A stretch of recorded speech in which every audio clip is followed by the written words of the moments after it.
एक सेठ जी बड़े कंजूस थे। एक दिन उन्होंने दुकान पर बेटे को बैठा दिया और बोले कि बिना पैसे लिए किसी को कुछ मत देना। मैं अभी आया। अचानक एक संत आ गए जो अलग अलग जगह से एक समय की भोजन सामग्री लेते आ रहे थे। उस संत ने सेठ के लड़के से कहा, बेटा ज़रा नमक दे दो। लड़के ने संत को डब्बा खोलकर एक चम्मच नमक दे दिया। जब सेठ जी आए तो उन्होंने देखा कि डिब्बा खुला पड़ा था। सेठ जी ने कहा कि क्या बेचा? बेटा बोला, एक संत जो तालाब पर रहते हैं उनको एक चम्मच नमक दिया था। इस पर सेठ ने कहा कि तुमने ये क्या किया मूर्ख, वो कोई नमक नहीं बल्कि उसमें जहरीला पदार्थ था। इस पर सेठ का माथा ठनका और वो तुरंत ही दौड़ता हुआ उस संत के पास गया। तब तक संत भोजन बनाकर भगवान को भोग लगाकर खाने की थाली लेकर बैठ चुके थे। सेठ जी दूर से ही बोले, महाराज जी रुकिए, आप जो नमक लाए थे वो नमक नहीं था बल्कि जहरीला पदार्थ था। कृपा करके आप ये भोजन ना करें। इस पे संत जी बोले, भाई हम तो प्रसाद लेंगे ही क्योंकि भोग लगा दिया है। भोग लगाकर भोजन छोड़ नहीं सकते। हाँ, अगर भोग नहीं लगाते तो बेशक भोजन छोड़ देते। ये कहकर संत जी ने भोजन को प्रसाद समझकर खाना शुरू कर दिया। सेठ जी के होश उड़ गए।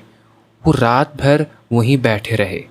सेठ जी को रह रहकर ये चिंता सता रही थी कि अगर संत को कुछ हो गया तो बड़ी बदनामी होगी।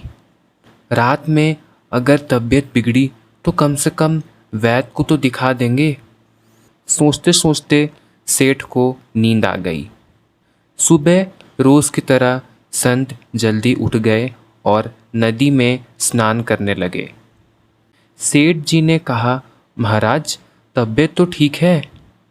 इस पे संत ने कहा कि सब भगवान की कृपा है। इसके बाद वो पूजा करने के लिए मंदिर चले गए। जैसे ही संत ने मंदिर का द्वार खोला तो देखा कि भगवान के श्री विग्रह के दो भाग हो गए हैं और शरीर काला पड़ गया है। ये देखते ही सेठ को सब समझ आ गया कि भक्त के अटल विश्वास को देखकर भगवान ने भोजन का जहर भोग के रूप में स्वीकार कर लिया और उसे ग्रहण कर लिया और भक्त को प्रसाद ग्रहण कराया। इसके बाद सेठ ने तुरंत घर जाकर बेटों को दुकान सौंप दी और स्वयं संत की शरण में आकर भगवान की भक्ति करने लगा। तो देखा दोस्तों आपने कि अगर आपकी भक्ति सच्ची हो तो भगवान आपको हर मोड़ पे बचाते हैं, हर तरीके से बचाते हैं, दशों दिशाओं में आपकी रक्षा करते हैं। ये है अटूट विश्वास की शक्ति, ये है निर्मल पावन भक्ति की शक्ति। आपका क्या कहना है इस बारे में, इससे आप मुझे और पूरी दुनिया को नीचे कमेंट सेक्शन में ज़रूर बताएं। साथ ही ऐसी कुछ दिलचस्प कहानियाँ और इंटरेस्टिंग फैक्ट्स को जानने के लिए प्लीज़ आपके अपने चैनल को सब्सक्राइब करना ना भूलें। साथ ही लाइक करें, शेयर करें अपने परिवार में, अपने दोस्तों में।